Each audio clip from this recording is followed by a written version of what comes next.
Habang nagtatanim ako, yung mga anak ko nag-aaral na sila ng high school. Yung gulay ang pangtustos ko sa weekly na budget nila. Nag-ano na sila, pangbayad ng boarding, yung baon nila sa school, nakuha na doon sa gulay. Ako po si Evelyn Abdurrahim, taga-Barangay Tumakid. And ako po yung nagiging leader ng Tumakid Diversified Ahon Farmers Association.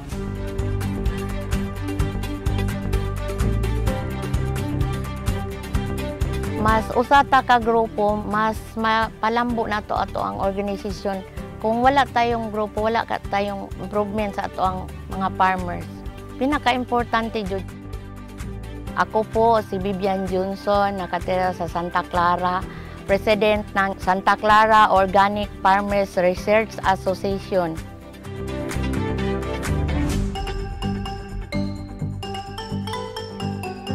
Kung porsigido tayo, talagang may magagawa tayo. Tulad din lang yan ang negosyo natin. Pag hindi tayo porsigido, hanggang dito lang talaga tayo. Ako po pala si Lucia Belandres, taga Maloong Canal. Ako po yung presidente ng Maloong Canal Rose Women Association.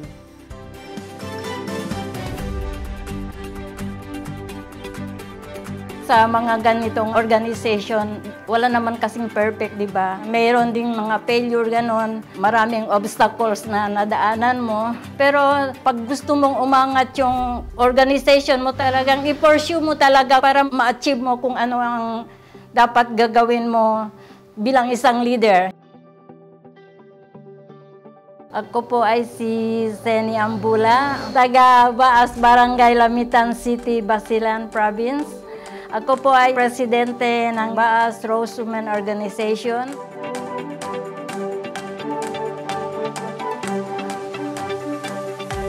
WeSafe project po, isa po siyang consortium project po na pinamumunuan, supported and funded by the European Union. No? Ini-implement po ng Oxfam Pilipinas, SIM card, and also the KMFI.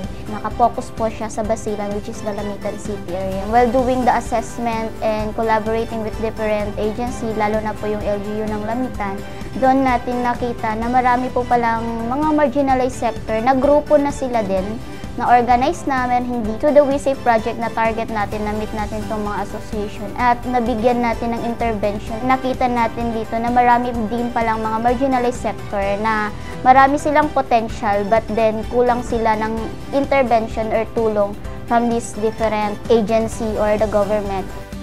KMFI is committed to reaching out to low-income households, especially women and marginalized sector, aligned with the initiative of the WeSafe program, and we are able to enhance women's participation in understanding their duties and functions that enable them to participate actively in the affairs of the organization through series of capacity building activities. We are able to enhance their confidence in using their training experience and knowledge to seek support from different government agencies. As what I've observed in Lamitan City, the impact is really on economic empowerment. Ang ating mga women associations in Lamitan City, they frequently advocate for economic mga opportunities. They request for mga trainings like mga bread and pastry or merong mga latest na mga trainings. So yun, they are really economically empowered. Ano kami kung mga association na ma-ase plano, then man-budget, man-request kita kung LGU para siko sa mga proyekto, kere ase, pwede kita ase kasi with the budget.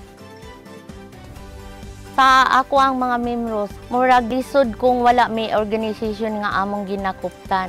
Kasi pag mag-request kami sa province o sa asa sa WeSafe, mangita jud sila og kanang naa kay organization nga imong gikuptan. Sa akong kabahin o sa akong mga membro sa akong mga sakop, mas okay jud tong naa kay organization kay pag maghatag sila gud og usa ka item, dili sila pwede maghatag kung isa lang ka tawo. Kinahanglan organization jud. Pag mahatagan mi ana, sir, pwede naman may maghiram-hiram. Malaking epekto ang WeSafe kasi sila yung nagtulak sa amin na makipag-partner ng ibang ahensya. At saka yung mga trainings na binigay nila, yun talaga nagiging strength yung asosasyon namin. Kung hindi pumasok sa amin si WeSafe, ang nasa isip lang namin is paano namin ibebenta ang product namin. Pero nung pumasok si WeSafe sa amin, sir, tumutulong sila na i-expose yung mga product namin or i-introduce yung mga product namin sa iba't ibang mga lugar or mga organization or agencies. So, nakikilala yung product namin through WeSafe. Nag-meeting kami ng grupo namin, sir. Sabi ko, yung WeSafe talagang tumutulong sa atin. Ayaw nila na makita na hanggang dito lang tayo as member dito sa Rose. Anong masasabi nyo? Sabi nila, gagawin nila ang lahat para yung organization namin is magpatuloy.